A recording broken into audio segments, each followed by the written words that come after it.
Buenos días a todos, nos da mucho gusto tenerles en casa. Vamos a dar inicio a esta conferencia de prensa, dando lectura, como es costumbre, a un pequeño comunicado de nuestro arzobispado, pero que comienza con un extracto del mensaje del Secretariado Episcopal de América Central, que recién hemos tenido una asamblea. Toda esta semana fue de reflexión.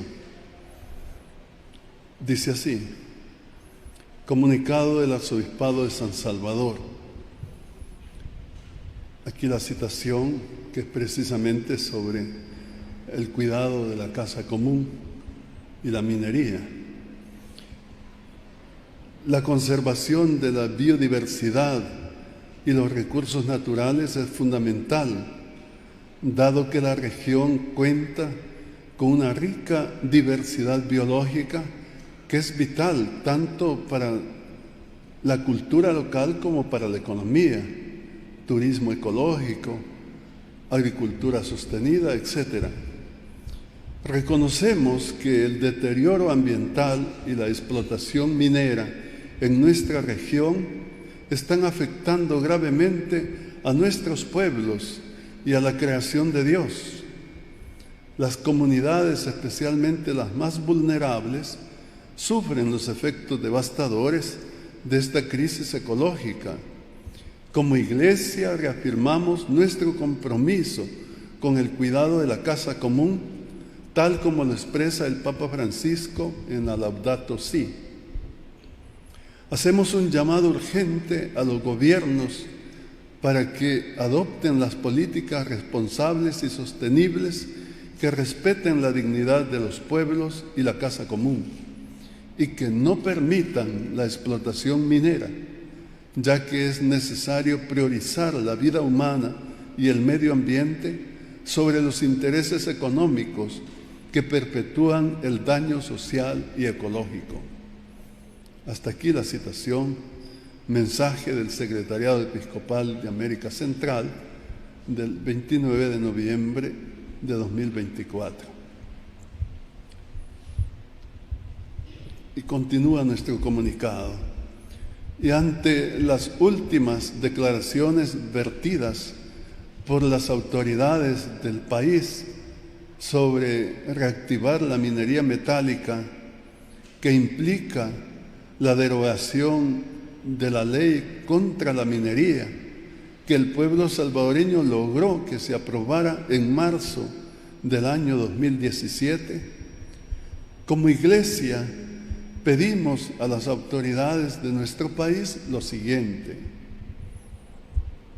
Primero, considerar que la prohibición de actividades de exploración, extracción, explotación y procesamiento, ya sea a cielo abierto o subterráneo, del oro y otros minerales, fue y continúa siendo una muestra del valor primario que el pueblo salvadoreño ha dado al derecho a la vida y a la salud, no solo de las personas, sino también de los animales y las plantas. Fue una victoria del pueblo y no de partidos políticos o de ideologías. O sea, la consecución de esa ley fue una victoria del pueblo salvadoreño. Segundo, que la situación precaria de la tierra y los recursos de nuestro país, provocado por la sobreexplotación de dichos recursos, por su expoliación y por el descuido a que han sido sometidos, no soportaría una nueva expoliación minera, ya que aumentaría su desforestación, erosión, pérdida del suelo fértil y, lo más grave, la contaminación del agua y el aire, causando muerte y enfermedades de manera irreversible en gran parte de nuestra población, sobre todo en nuestros hermanos más pobres, los habitantes más cercanos de esas regiones. Tercero, que nuestro pueblo, ya vulnerable por la victimización a la que ha sido sometido por los grandes capitales nacionales e internacionales, sería ahora revictimizado, y de la peor forma, ya que la contaminación con cianuro, mercurio y otros tóxicos letales agudizaría los problemas de salud y muerte prematura de manera irreversible. Si ya por la contaminación del agua causada principalmente por los pesticidas, buena parte de nuestro pueblo sufre la insuficiencia renal, sería aún mucho peor el sufrimiento por el grave daño a los demás órganos vitales. Esperamos que nuestras autoridades recapaciten y no deroguen la ley que prohíbe la minería, protegiendo la salud y la vida de nuestro pueblo. Que Dios nos ilumine para encontrar caminos de desarrollo económico sin detrimento de la vida y la salud de nuestro pueblo, del pueblo salvadoreño. San Salvador, 1 de diciembre de 2024. Firma este servidor. Este es nuestro comunicado que se los hemos entregado ya a ustedes y nos ponemos a su disposición para las preguntas que quieran hacernos. Con mucho gusto trataremos de contestar. La primera pregunta corresponde a Carla Araniva, de Canal 12.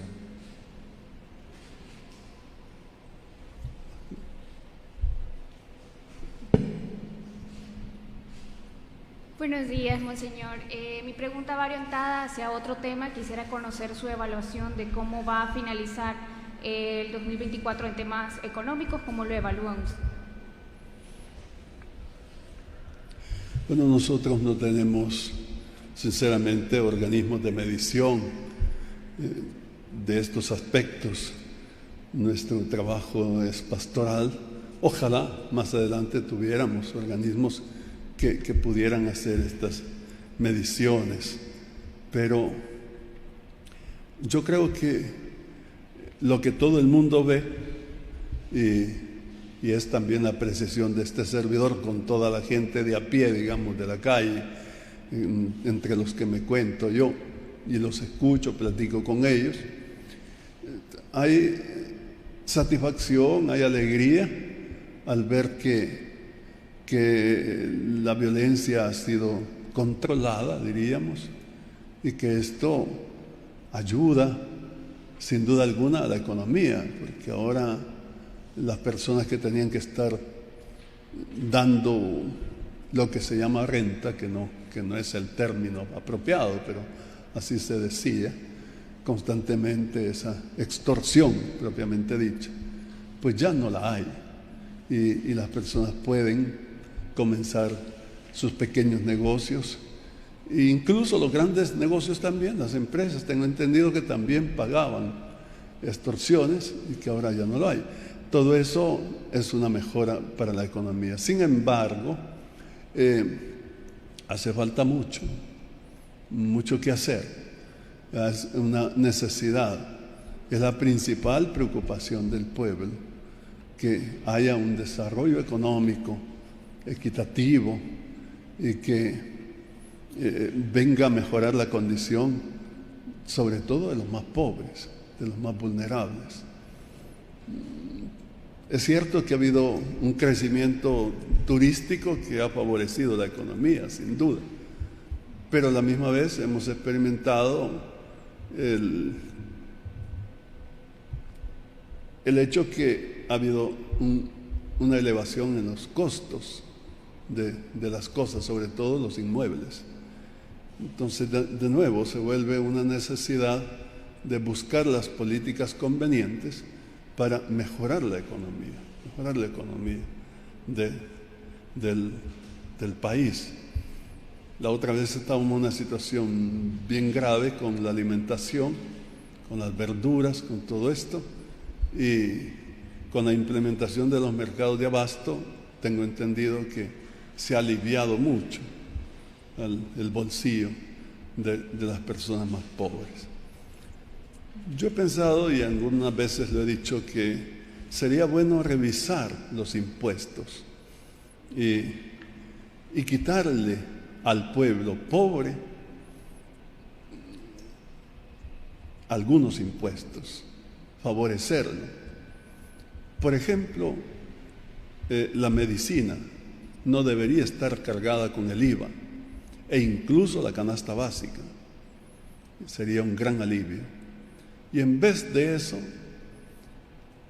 habría que pensar en poner de nuevo el impuesto del patrimonio, que se quitó por el año 2000, por esa fecha se quitó. El impuesto del patrimonio es un impuesto que lo tienen todos los países civilizados, comenzando por Estados Unidos y Europa. Y es justo, porque se trata de que lo paga el que más tiene. Hay un piso, digamos. El que excede a tal cantidad millonaria deberá pagar, o no sé si de $500,000 arriba, no sé, pero se establece un piso y deben pagar de forma directa. Eso es así, y esa es una forma solidaria de que los que más tienen más paguen en beneficio de los que tienen menos. Esa es la filosofía propiamente de los sistemas tributarios. Pero aquí ha sucedido lo contrario, de forma indirecta, como es el IVA, que es injusto muchas veces porque con ese juego de los créditos fiscales, al final lo sale pagando la gente más pobre, y de forma inmisericordia, porque ni siquiera se le exonera en estos artículos que son básicos y fundamentales. Eso es un poco lo que yo puedo decir sobre la economía. Me disculpo que no tengo datos como para decir han dado así y asá, sino que lo que podemos observar así de forma sencilla, común. Pero sé que hay organismos que están haciendo mediciones y yo les doy la palabra a ellos en este punto. Ok, en otros temas, si bien es cierto, la seguridad en el país ha sido un factor que ha beneficiado para que los salvadoreños no migren a Estados Unidos. Sin embargo, continúan aumentando las cifras de la población que se está yendo del país, ya sea por otros factores económicos, porque no hay empleos y buscan otras oportunidades. También en los últimos días, al menos 2 menores de edad han sido encontrados en la frontera con Estados Unidos. Quisiera conocer qué acciones considera que se deberían de tomar en este tema. Sí, gracias por la pregunta. El tema de la migración es muy sensible para nosotros, es muy importante. Nosotros vamos a estar siempre a favor de los migrantes, siempre defendiendo sus derechos, porque la migración, en principio, es un derecho de toda persona, migrar, movilizarse, y que se les señale como delincuentes, como personas que han cometido delitos porque no tienen documentos, es injusto.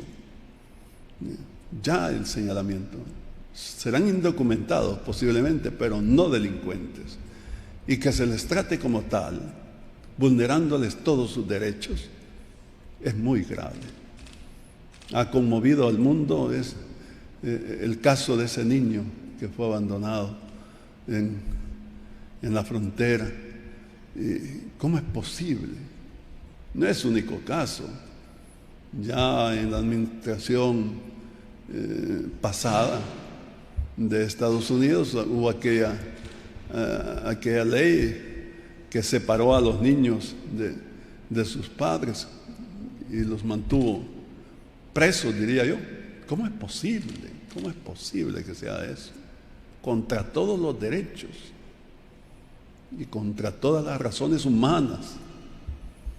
Entonces, es verdad que nuestros pueblos tienen necesidad y por eso migran.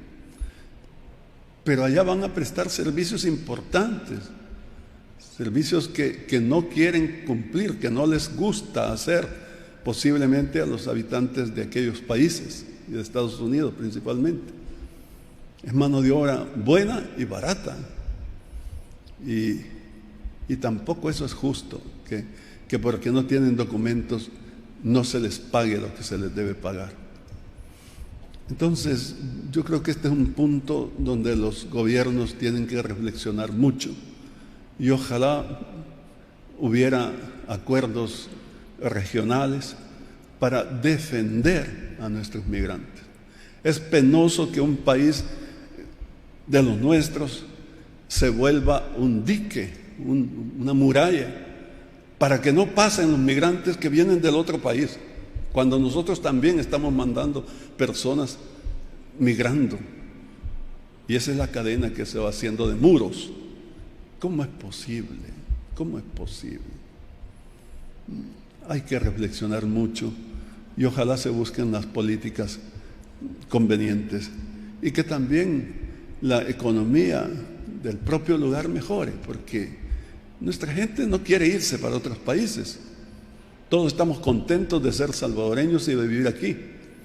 Si alguien se ve forzado a salir, es porque no encuentra formas de salir adelante aquí. Si se desarrollan los lugares de estas personas, no migrarían. Sería bueno que ahora el gobierno priorice esas zonas que han estado sometidas por la violencia, empobrecidas y que han sufrido tanto. Ahora deberían ser las zonas que más despegue económico tengan. Y esto es así también por una cuestión natural de que quien sufre está en mejor condición para sobresalir. Habría que apoyar a esos niños, esos jóvenes, para que estudien, y a las personas adultas para que trabajen. Y ojalá cada vez la migración sea menos. Tengo entendido que ha disminuido en nuestro país. Ojalá que siga disminuyendo y que lleguemos a un momento en el que no tengamos que salir. Pero para mientras, debe ser protegido. Cada migrante tiene que ser protegido en sus derechos. Por supuesto que sí. Y nosotros, ya dije, vamos a estar siempre velando por ellos. Muchas gracias. La siguiente pregunta corresponde a Rommel Hernández, de Canal 21. Buenos días, monseñor. Queremos saber su opinión al respecto de que se reduzcan en el proyecto de presupuesto general de la Nación las inversiones en salud y educación. ¿Qué significaría esto de aprobarse el presupuesto así para la población? Sí, gracias por la pregunta. Yo sé que somos un país pobre y que nuestro presupuesto nacional es limitado y que hay que hacer ajustes, que hay que hacer esfuerzos, y a veces se ha hablado de políticas de austeridad. Todo eso tiene sentido, pero se debe priorizar algunos puntos que son principales. Y por supuesto, en esto debe estar la salud, la educación. Yo, con todo respeto, estoy de acuerdo con esa posición suya, de que no está bien que se le quite a la salud, que se le quite a la educación. Los pueblos se desarrollan por la educación y la salud, que también es fundamental. Yo sé que otras cosas también son importantes, como no, la seguridad no se debe descuidar, es cierto, las obras de infraestructura también, pero la persona vale más. Y cuando un Estado invierte por la persona, como es su salud y su educación, estamos haciendo la mejor inversión. Ojalá que se tenga en cuenta y que se priorice siempre estos aspectos. Ojalá. La siguiente pregunta corresponde a Maribel Jovel, de Radio YSKL.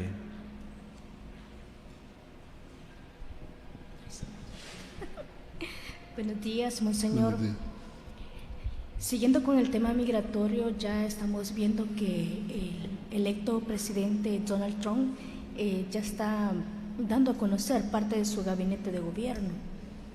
También hemos visto que el tema migratorio va a ser un poco más endurecido. Hemos visto que los funcionarios de nuestro país, pues, como que pasan por alto, ¿verdad?, el tema migratorio. Desde su opinión, ¿qué acciones deben de buscar las autoridades para hacer cabildeos con el gobierno de Estados Unidos? Aunque se dice que tiene mejoras comunicacionales y relaciones, pero no se está reflejando en la comunidad migrante en los Estados Unidos. La realidad ya es otra. Entonces, desde su opinión, ¿qué acciones deberían de hacer? Sí, le agradezco su pregunta, pero yo prácticamente repetiría lo que dije hace un momento, de que se busquen las políticas, se busquen las formas de apoyar a los migrantes. Ahora, en cuanto al nuevo gobierno que va a tomar posesión en Estados Unidos, yo no querría adelantarme a hacer juicios, porque si todavía no lo tenemos, si esas políticas todavía no se implementan, pues falta que ver que se implementen. No sé cómo decir, que tenemos que ser objetivos. No podemos,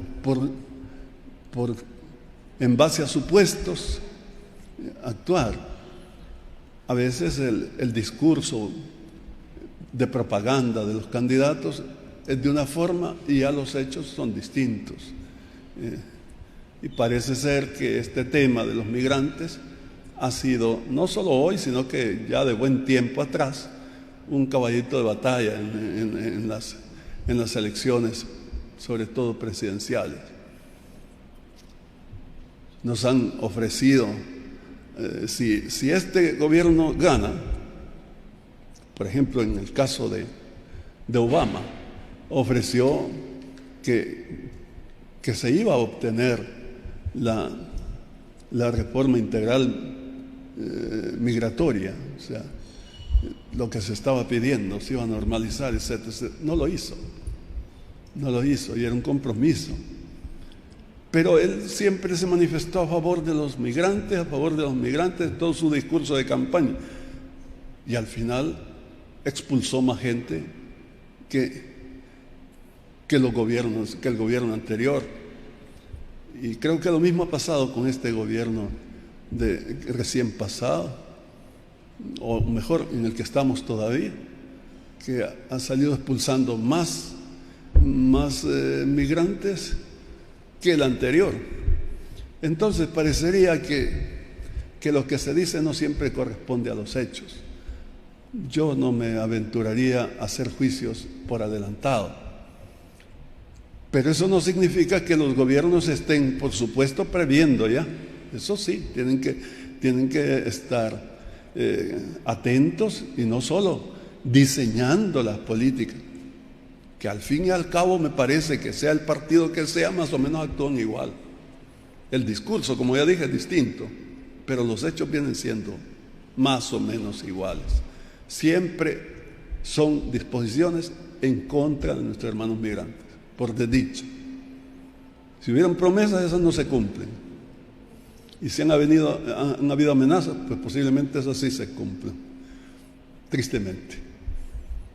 Yo siempre digo que pidamos al Señor, porque el Señor es bueno y es justo.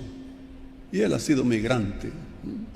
Acordémonos cómo desde pequeño tuvo que migrar con el niño Dios, con San José y la Virgen a Egipto. Y no en forma serena, sino perseguidos por la espada de Herodes, perseguidos a muerte. Entonces, el Señor que tenga misericordia y que nos ayude, que acompañe a nuestros migrantes. Pero por supuesto que nuestros gobiernos tienen que hacer todo lo posible. Y el pueblo estará siempre agradecido por el esfuerzo que se haga en beneficio de los migrantes. Y ojalá, repito, que los pueblos que reciben los migrantes les respeten sus derechos. No es justo que se les trate como criminales, que se les atropelle y que se les vulnere sus derechos. No es justo. Eso es lo que yo puedo decir. Muchas gracias por su pregunta.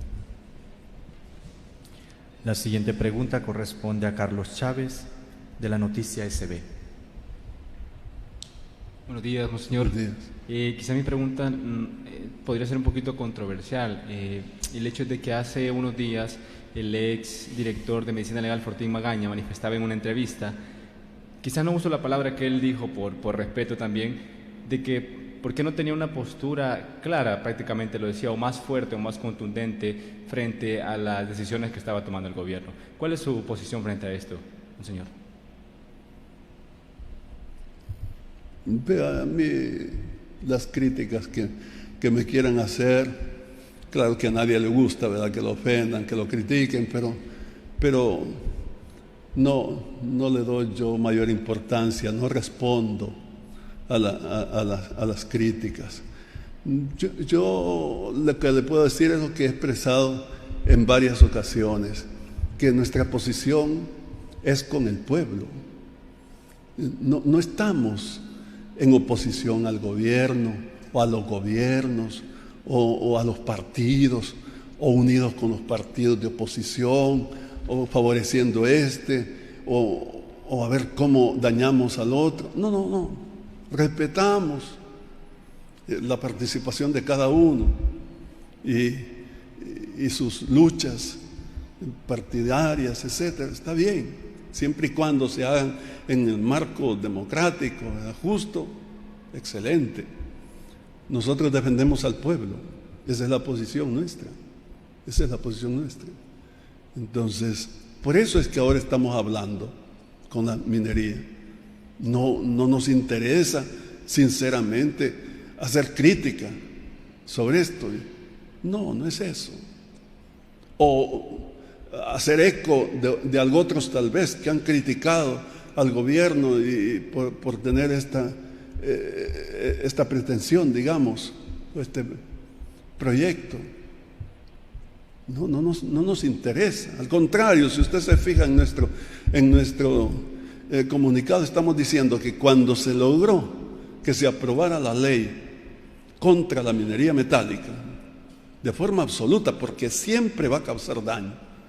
Cuando es a cielo abierto es mayor el daño, pero cuando es subterráneo también, porque son inyecciones de veneno, grandes inyecciones de veneno, de cianuro, que dura cientos de años ese veneno dentro de la tierra. Se degenera y se convierte en cianato, es cierto, pero es igualmente tóxico. Y como es la parte norte de nuestro país, eso va a significar contaminar todos los mantos acuíferos y dañar a este país para siempre. Entonces, eso lo hemos dicho. Estoy aquí diciendo lo que hemos dicho. Y esa fue una lucha que tuvimos hasta que conseguimos que la asamblea de aquel entonces, del 2017, aprobara la ley. Y entonces ponemos aquí que fue un triunfo del pueblo y no de partidos políticos o de ideologías. Es que un tema tan importante como es la salud y como es la vida no tiene que partidizarse ni politizarse en el sentido partidario. No puede ser, porque es la vida de las personas. Bien harían los partidos políticos en no meterse, que me disculpen.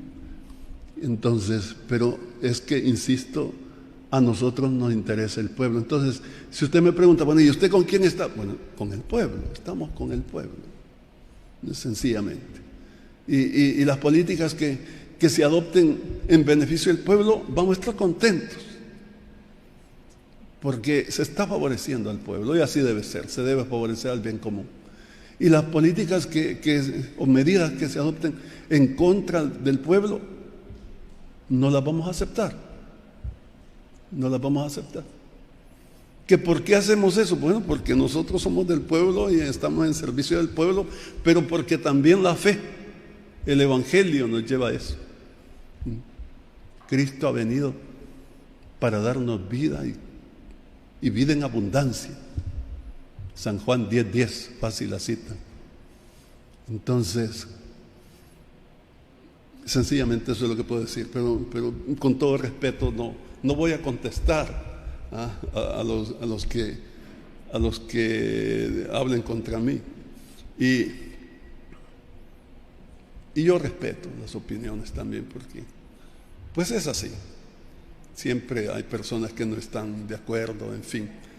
Pero yo sí pienso que es importante, ojalá, que las autoridades tengan en cuenta el sentir del pueblo. Por eso hablamos en algún momento de la necesidad de modificar el artículo de la Constitución que dice que la democracia en este país es representativa y solamente los diputados van a poder actuar en representación del pueblo, porque es una democracia representativa. No debe ser así. Debe ser participativa.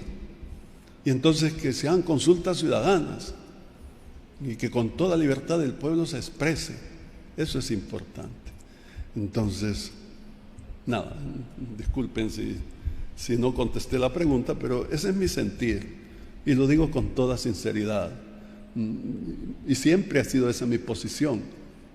Con todas las autoridades hemos buscado el bien común, el bien del pueblo. Y vamos a estar siempre abogando por el bien del pueblo. Ojalá que no nos quieran alineados con uno o con otro, porque no lo vamos a estar. Y si eso no le agrada a alguien, pues que nos disculpe, pero esa es nuestra posición. Gracias. La siguiente pregunta corresponde a Gabriel Campos, de la Prensa Gráfica. Muy buenos días, arzobispo. Tengo dos preguntas. Una, conocer su opinión acerca de un evento, y aprovechando las declaraciones que acaba de dar recientemente, que se llevó a cabo el pasado martes y miércoles sobre Estado de Derecho y democracia en El Salvador, un evento internacional en el que se mencionaba que la democracia en El Salvador ha crecido y ha sido puesta hasta como ejemplo a nivel internacional. Sin embargo, en el país muchas organizaciones y muchos líderes han cuestionado el decaimiento de la democracia y el Estado de Derecho en el país. Y la segunda pregunta es conocer su opinión acerca de el caso de Santa Marta, tomando en cuenta que una Cámara absolvió la resolución que ya había dado un tribunal de dejar en libertad a los líderes que han dicho que es una persecución en su contra. ¿Han dicho qué? Que es una persecución en su contra.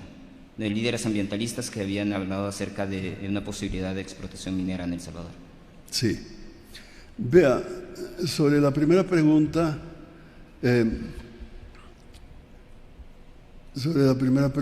no conozco ese evento, no sé de qué evento me habla, ni me interesa tampoco saber, porque, ¿cómo decir? No voy a hacer yo análisis sobre eso.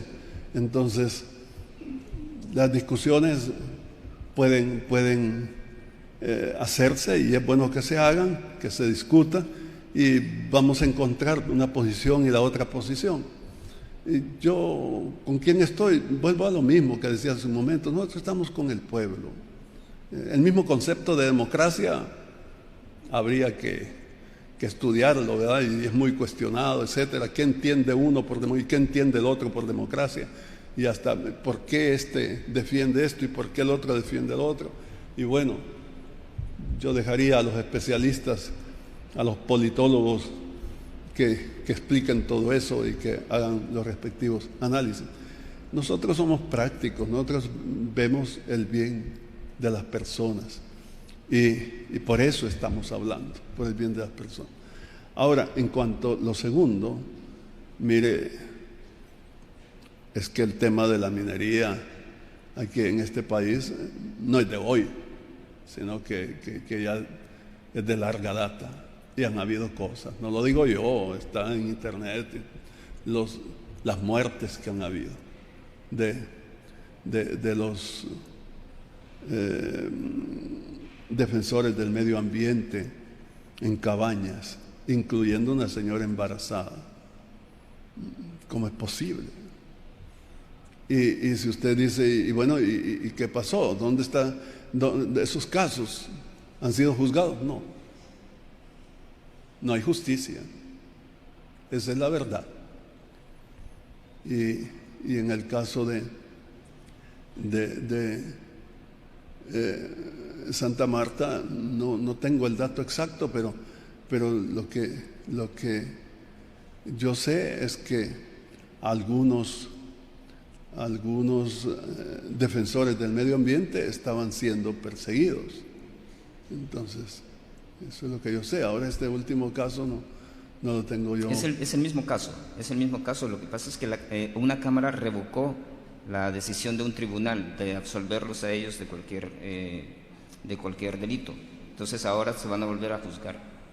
¿Y de qué los acusaban a ellos? De lo mismo, es señalamienros, creo. Porque son líderes. Son líderes ambientalistas. Ambientalistas que están defendiendo el medio ambiente. Es lo que le digo. Ellos son los enjuiciados, ellos son los que hay que meter presos, y no a los asesinos que han matado en Cabañas. Entonces, precisamente a estas personas defensoras del medio ambiente, ¿cómo es posible? Yo dejo a las autoridades el caso, que ojalá le pusieran atención, la justicia de nuestro país. Esto demanda justicia en nuestro país.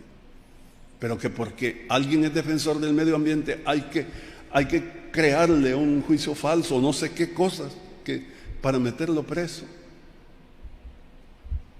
Entonces, ¿en qué país estamos? Y luego, ya dije, las muertes de estas mismas personas defensoras del medio ambiente quedan impunes. ¿Qué pasó? No es de hoy, es un caso antiguo ese. Y no hemos tenido ninguna respuesta. Entonces, ojalá, perdonen la redundancia, que la justicia sea justa. O mejor, que haya verdadera justicia en nuestro país. De lo contrario, no vamos a salir de esta situación de violencia y de deterioro de la misma sociedad. Que no haya impunidad, pero que se castigue al culpable, no al inocente. Gracias. La siguiente pregunta corresponde a Michelle Trujillo, de Diario El Mundo. Buenos días. Quisiera consultar si la Iglesia va a mantener un seguimiento activo en la lucha contra la minería en el país, y también si va a participar en algún movimiento o en peticiones que realice la población salvadoreña con la solicitud que ha hecho la Asamblea de revertir esta ley antiminería. Nosotros confiamos en que no se revierta la ley. Es lo que estamos pidiendo precisamente con este comunicado.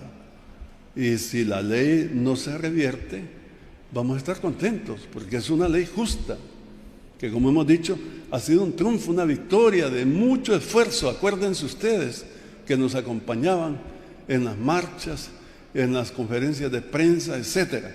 Entonces, y se logró que se aprobara la ley. Entonces, ahora lo que estamos pidiendo es que no se derogue, que se cumpla la ley. Eso es lo que estamos pidiendo. Y yo no me voy a adelantar a los hechos. Yo confío en que el Señor va a iluminar, Dios va a iluminar a los que toman las decisiones para que no lo hagan. Yo confío sinceramente en eso. Y no quiero pensar en otro escenario.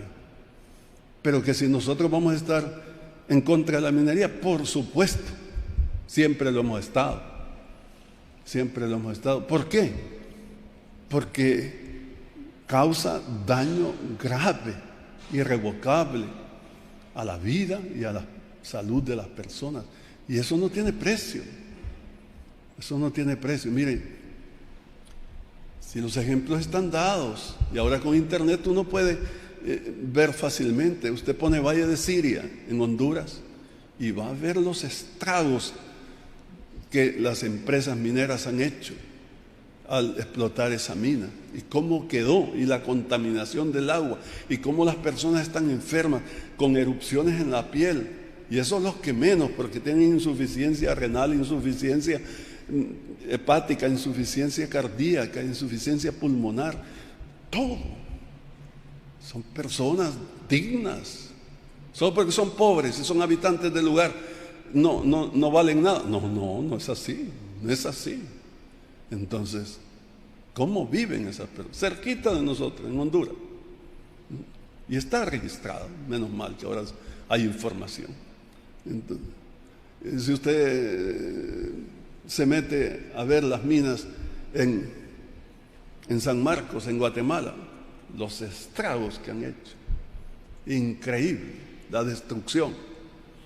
Si usted ve lo que últimamente han hecho en Panamá, en el Darién, y las explotaciones de las minas, dan miedo. Y incluso en Estados Unidos, en California, a principios del siglo pasado y finales del siglo XIX, hicieron explotación minera y causaron mucho daño. Entonces vinieron las leyes firmes en Estados Unidos que no permiten un daño de minería de esa manera, y entonces ya no hay explotación ahí. La hacen en otros países como en estos, pero no en Estados Unidos.